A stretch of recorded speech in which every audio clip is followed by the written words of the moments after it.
Election Jayaprakash Reddy అంత్యక్రియలు గుంటూరులోని కొరటిపాడు శ్మశాన వాటికలో నిర్వహించారు.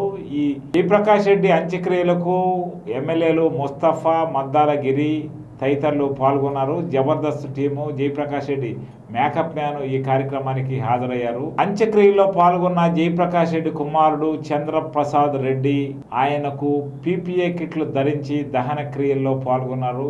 జయప్రకాష్ రెడ్డి కుటుంబం ఇప్పటికే జయప్రకాష్ రెడ్డి ఆయన భార్య తప్ప మిగిలిన వారంతా కరోనాతో ఇబ్బంది పడుతున్నట్టు